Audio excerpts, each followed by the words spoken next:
Hi everyone. Today I'm going to guide you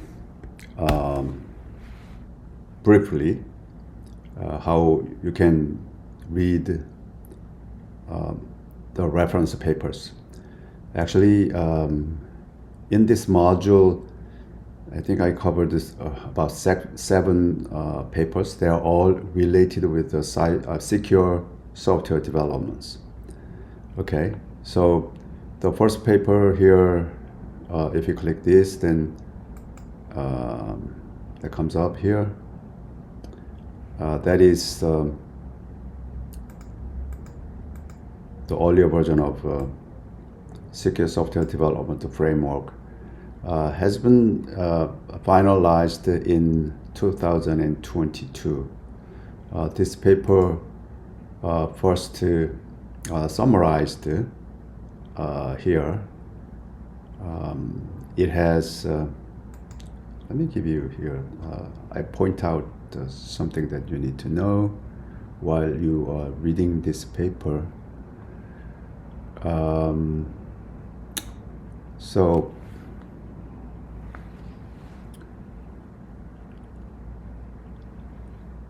based on SDLC, software development life cycle, you can consider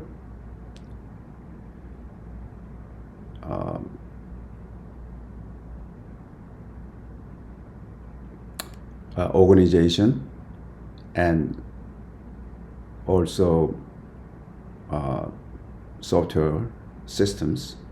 It could be information technology, industrial control system, cyber physical system, or Internet of Things. Those are the systems that we need to think. And then, of course,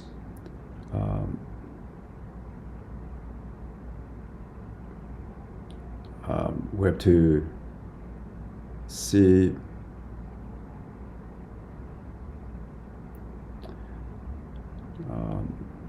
this articles gives you practices broadly. Broadly means it's not specific to any specific, for example, SDLC, but broad models of software development lifecycle. It doesn't stick to any specific platforms. For example, either Linux or Windows or any other specific platforms are not really not really addressed in this paper. Any specific programming language is not addressed here. But it helps organizations document for its secure software development practice. Okay, so even further down,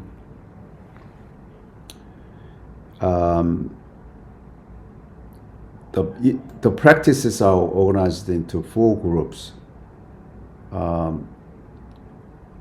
So prepare organization, protect software, and produce well-secured software, and then finally respond to vulnerabilities. So each practice of this, for example, if we were thinking of a protected software, then it has the following elements: practice, task, notational implementation example, and references. So towards the end of this table, then you may be able to see practice, task, implementation example, and the reference. All right. So this covers broadly all aspects of secure software developments.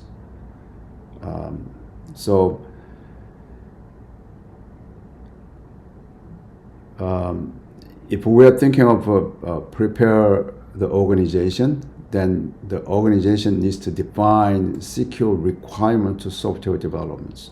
That is the practice. to do this secure requirements definition, you need to identify documents or securely requirements for the organization softwares. Task 1 for this practice, and another task, identify and documents all security requirements for organization developed software. And then third task, communicate requirements to all third parties. Okay, for each of this task, there is an example. Example for this organizational security requirements for software developments is to define policies of securing software development infrastructure based on SDLC, and define policy. Another example is define policies for securing software development process throughout the SDLC and maintaining that security. Another example, review and update the security requirements at least annually or sooner if there are new requirements from internal or external sources. One more example for education purpose. These are the examples of that preparations for the organizational practice. There's a references. Any of this, if you click, then you may be able to see. For example, WASP documents. Then, if you can find that is this Open Web Application Security Project, WASP Application Security. That is available here in this GitHub. So if you click this, then you can see the specific documents and maybe sometimes some of the software. Okay, so that is for this documents. And another documents here,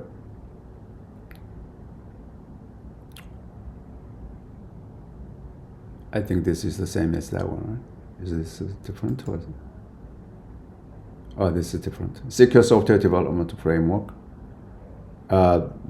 This is similar to that, but I downloaded that specific documents. So the practice for generative AI, about the generative AIs, then click that, and you can see Secure Software Development Practices for Generative AI and Dual Use Foundation Model. Dual use in this case, if we are thinking of generative AI, then there is a pros and cons, right? From generative AI, we can get some benefits, okay? And at the same time, or on the other hand, there is some risks. So we need to address both benefits and risks. So there is a publication that you can download for that if you like. This is probably click that, and yeah, there is a documents that you can see. This was written in July 24th, about a year ago. So this is a very, very interesting documents addressed by National National Institute of Standard and Technologies, right? This is a government documentations. So you can see here purpose, scope, source of expertise, and the structure. And then there is using SSDF, Secure Software Development Framework, community profiles, and SSDF community profile for AI model development. If you click this, then you can see here practice priority, recommendations, and informative references. Okay, so you can get more information from there. And Secure Software Development, Security and Operations. so-called DevSecOps practices. That is here.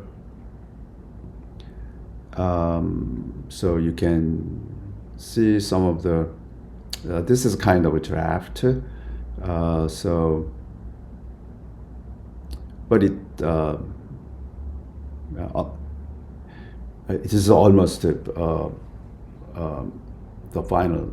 I think there's a couple of steps before the final versions. So it's worth reading this. If you have some opinions, they wants to hear from you guys. So here methodologies, national reference models for DevSecOps. If you click this, then there is a, for example,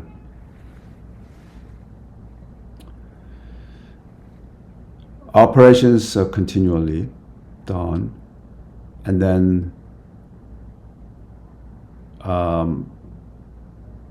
still we have feedback, and then DevSecOps phase. In this phase, you plan, develop, build, test, release, deploy, and operate.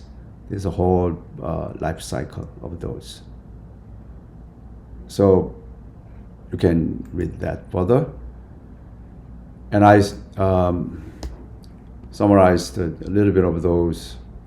So I want you to read this. And then here we can focus more about AI and machine learning. By clicking this, you may be able to see NIST trustworthy and responsible AI, adversarial machine learning, the taxonomy and terminology of attacks and mitigations. Written in the March 2025, a few months ago. So looking at here, table of content, predictive AI taxonomy, attack classifications, and evasion attack and mitigations, poisoning attack and mitigations, and privacy attack. So those are some of the taxonomy, right? Evasion, poisoning, privacies, and then generative AI. Then this generative AI can contribute to classify attacks and supply chain attack, detect prompting attack, indirect prompt, injection attacks, and then some of the key challenges. So this is very, very useful and interesting articles that you may be interested in as well. And then AI risk management framework that you can find out here. Artificial intelligence risk management framework, again written by NIST. This is the earlier version, January 23. Well, there's no additional revision anyway. So risk and trustworthy issues.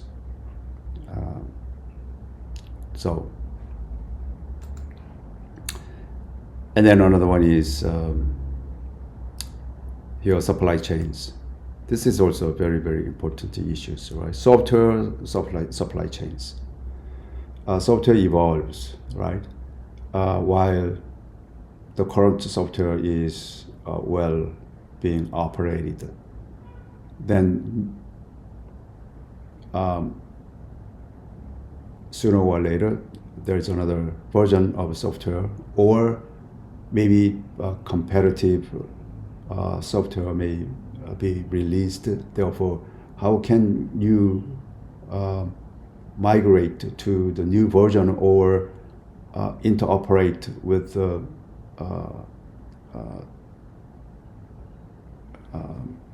software that is not really completely independent, but somehow related, then how can you relate them together? Those are all supply chains, right? So I collected those papers here for you to read, and I want to, each of you needs to scan through this. Those are 7 papers, and I want you to focus. Each student focus at least 1 paper, and then apply some of the real example to the concept or text described in this paper. Okay, so that is your homework assignments. So I'll describe your homework assignments. I know this isn't some articles are very long. It covers broadly all aspects in the industries and security. Anyway, it will help you, right, before we jump into real hands-on exercises. This is kind of gives you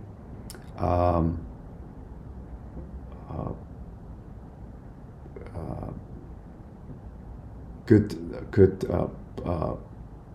points of a start. Okay. So it is now your turn, and yeah, this is simply short guidance for you to read one of those papers. Okay, thank you.